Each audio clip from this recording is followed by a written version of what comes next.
She's from Peru.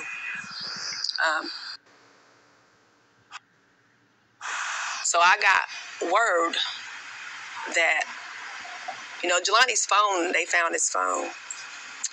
And according to them, the FBI has it. Now, I can't confirm that because I've never spoken to anyone from the FBI.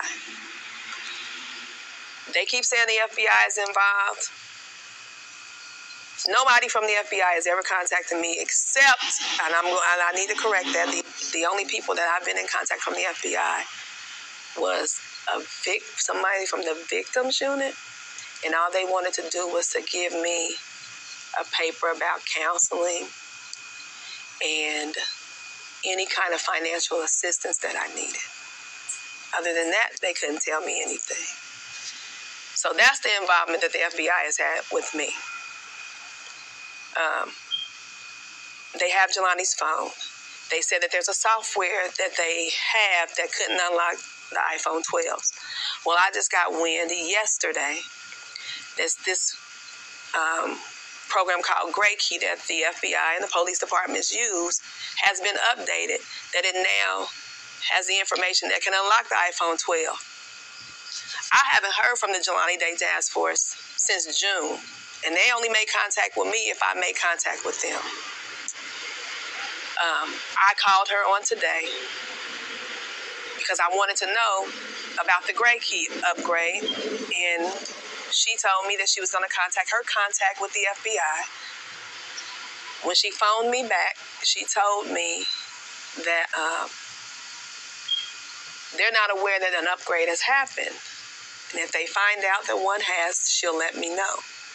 She said, well, Carmen, can you tell me which agencies that you have contacted that know about the upgrade? I declined to give her that information because I'm not doing their work for them anymore. That's all I've done. I've done the work. They will tell you. Jelani, they have Jelani was last seen at 9:20 a.m. That's not true. Jelani's car was last seen at 10:30 on some cameras in Bloomington, Illinois that I found at a Dollar General store. I found it, and I gave it to the police department. They sat in a room, just like me and you sitting right now, and they thanked me for that information. They've done nothing, and they're still doing nothing. I'm still working. Is your son's case still considered open and pending? What is the status that officials have at least told you? They told me that his case is still open, but they're telling me that they don't have any information. She told me today, Carmen, I said, because you guys aren't doing anything. She said, well, Carmen, we can't do anything unless we get a lead, unless we get some new clues. But like I told them, it's the same set of eyes doing the same set of things, so I'm going to get the same results. Because I saw different things. And when I pointed out to them, they've got an excuse every time. Well, Carmen, that's not that. When they showed me the video from Beyond Hello of Jelani's car leaving the parking lot, me and two of my children watched that video. Jelani's car has tinted windows. Jelani sits in that car. He leaves out the Beyond Hello. He gets in his car. He sits there. Somebody's in the car with Jelani. Police tell me no. I can see. When that car backs, Jelani's car, when Jelani walks in there, Jelani does not have his keys in his hand. His car is still on. His car is running. His car is running in that parking lot. He walked in Beyond Hello. He got what he got out of there. When he walks back to his car, you see him get out of the car. You know, when you turn your ignition on, the lights on the car come on in the back, right? Those lights don't come on. They come on when he put the car in reverse, though. So that's when I knew his car was on. When his car is going out and I stopped that video and I paused the button, I see a figure in that back seat. I went outside to look at my car because I have a Chrysler also. My windows are tinted as well. There is a headrest. You see the two headrests in the back. You see the headrest in the front. You can see Jelani's head over his headrest. You also see a head that's located on the passenger side in the back seat. I point to them. I tell them, there's somebody in the car. Todd McCloskey from the Bloomington Police Department told me, Carmen, that's a shadow. It's not a shadow. They won't give me the video, though. Because if they would give it to me, I would show it to all of you. There was someone in the car. Jelani just didn't turn off his location.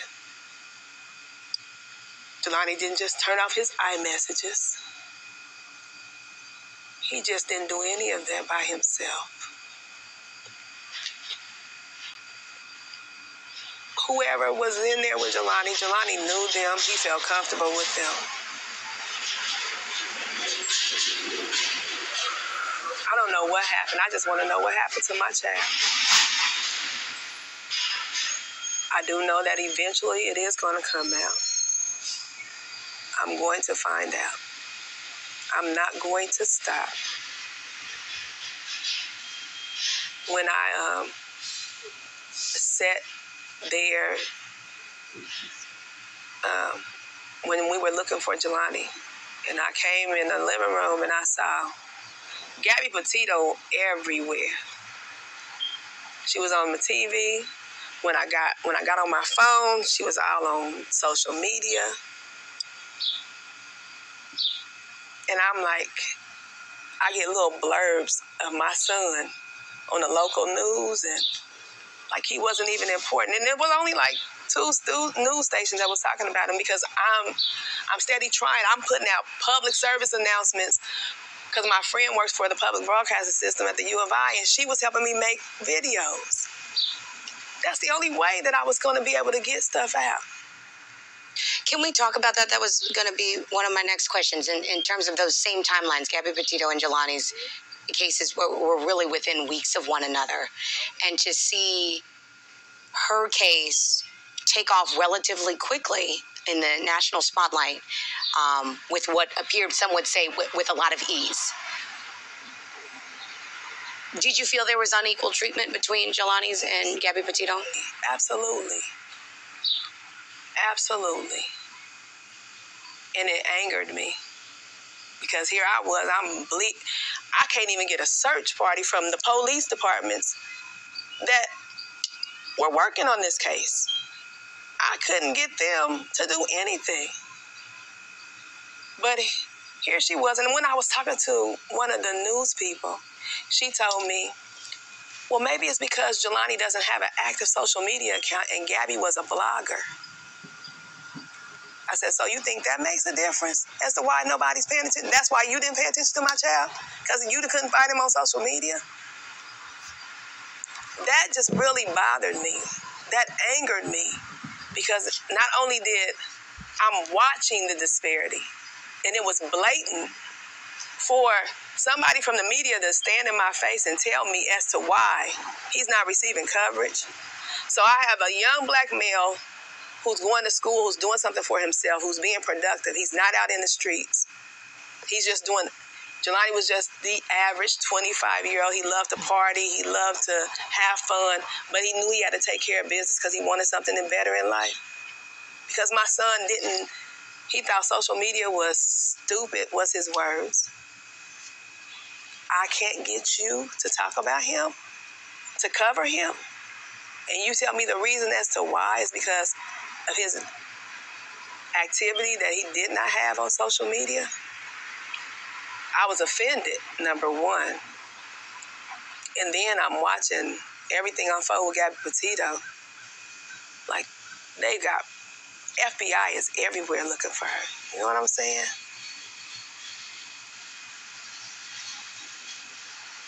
My son was important too. And at first, I didn't want to make it about race, because I was like, I just want you to find Jelani. But every time I sat there, every time I try to talk to somebody, and I'm looking at this girl, and I'm seeing her family, her mom is out there pleading. I feel so sorry for her mom, because I know what her mom is going through. But help me too. That's all I wanted. I just wanted the same help. So that day when I spoke about disparity, then I thank God that I did, because it opened up. Then I had media outlets calling me. I had people paying attention, because then they seen it. And that was just another thing that God was showing me, that I can't have the fear. I can't have the fear. I don't know why he chose Jelani. I don't know why he chose me. But at that time, that's when I realized there's got to be a purpose behind this. And if I have to be the one to shine the light on, say, you guys have to look at this, because people of color are not getting the same attention as non-people of color when their people are missing. And that's not right. When the police sat there and told me, Miss Day, we've asked around and we can't find anything bad about your son.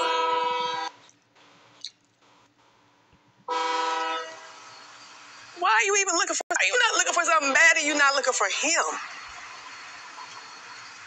Did y'all ask Gabby? Did you go around asking, do you think that that's what they did when Gabby was missing? Did they look for something bad on her, or did they just go looking for her? Let's talk about Jelani Day Foundation and what your goal, what your push and your effort is with the launch on August 27th. So, again, this seeing the disparity, going through this whole thing, one thing that I know for certain is that this has been the roughest thing ever in my life. And I thank God for my support system. I do. I don't even know how I would have made it without my support system. My support system is the best. My family,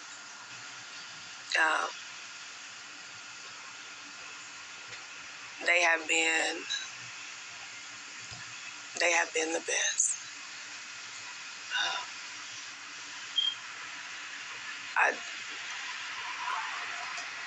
I just know that without them, I